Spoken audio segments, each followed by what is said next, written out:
একজন পুরুষ যখন মারা যায় তাকে ঢাকার জন্য 3 পার্টের পোশাক বা কাফন ইউজ করা হয়, আর নারীকে 5 ভাগে কেন দেওয়া হয়? কারণ নারীর কোনো বডির পার্ট শো করানো যাবে না। আমার প্রশ্ন, জাস্ট 5টা পার্টেই কিন্তু শেষ হয় না। দেখবেন নারীর লাশের উপরে পুরোটা চাদর দিয়ে ঢেকে দেওয়া হয় যাতে করে কেউ দেখতে না পারে। আচ্ছা, গোদাগাড়ির কাছে একটা প্রশ্ন, গোদাগাড়ির যুবকদের কাছে, মুরব্বীদের কাছে একটা প্রশ্ন। মরে যাওয়া লাশ একজন নারীর লাশ।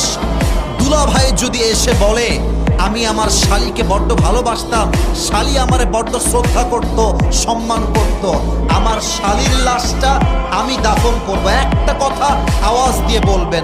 কোন মুসলমান কখনো শালীর লাশকে দাফন করবার জন্য দুলাভাইকে পারমিশন দিবে? এত আসতে কেন, জোরে বলেন, দিবে? যেই দুলাভাইকে মৃত্যুর পরে লাশটা নামাবে পারমিশন দেওয়া হয় না, অথচ জীবিত থাকা অবস্থায় এই শালী দুলাভাইয়ের সঙ্গে ওপেনলি পাবলিক প্লেসে বাইকের পেছনে চড়াই ধরে ঘুরে বেড়াতো।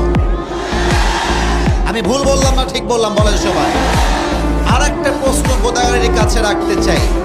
এই প্রিয় বোন আমার, আপনি মরার পরে 5 পার্টের কাফনে জড়িত হলেন, দুলাভাই পর্যন্ত আপনার লাশ দেখতে পারবে না। এটা হচ্ছে আপনার মরার পরের অবস্থা। তাহলে যেই মরা দেহ কেউ দেখতে পারে না, তো সেই দেহ যখন জীবিত ছিল সেই দেহ নিয়ে আপনি কোন লজ্জায় টিকটকে নেচে বেড়ান? এটা আমার জাতির কাছে প্রশ্ন। আর একটা প্রশ্ন করতে চাই মেয়েদের কাছে, মাথায় রাখবেন, বোরকা পরলেই কিন্তু কনফার্ম জান্নাতি হওয়া যায় না, দিনদার হওয়া যায় না। যাও তুমি রাজশাহীর পার্কে ঘুরে আসো, যাও তুমি মুক্তমঞ্চে ঘুরে আসো, যাও তুমি পদ্মা গার্ডেনে ঘুরে আসো, দেখবা যত মেয়ে প্রেম করে তার 80% বোরকা ওয়ালিরাই প্রেম করে বেড়ায়। বলো, দেখলেই মনে হবে यार ये तो अभी के अभी जन्नत से भागकर दुनिया में आई है माशाअल्लाह। বাবুরা, বোরকা দেখলেই পটে যেও না। আজকালকার বোরকাওয়ালিরা বোরকা পরেই 4টা বয়ফ্রেন্ডকে নাকের ডগায় রশি দিয়ে ঘুরিয়ে বেড়ায়।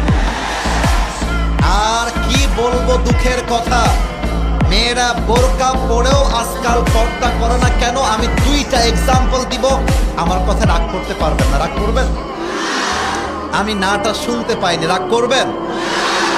আমি ইনডিরেক্টলি বলবো, ডিরেক্টলি বলতে এটা বড় লজ্জার বিষয়। আমি ডিরেক্টলি বলতে চাই না, ইনডিরেক্টলি বলছি। আশা করছি আপনারা আমার পয়েন্ট বুঝতে পারবেন। কিছু মেয়ে এমন টাইট ফিটিং বোরকা পরে, যেই বোরকা পরিধান করার পরে তার দেহের সবচাইতে প্রাইভেট অংশ, তার দেহের সবচাইতে সেন্সিটিভ অংশ এতটা টাইট পরে যুবকরা দেখার সঙ্গে সঙ্গে তার চরিত্র নষ্ট হয়ে যায়। ব্যাখ্যা দিতে চাই না, বুঝে নেন, বুঝলে বুঝপাতা, না বুঝলে।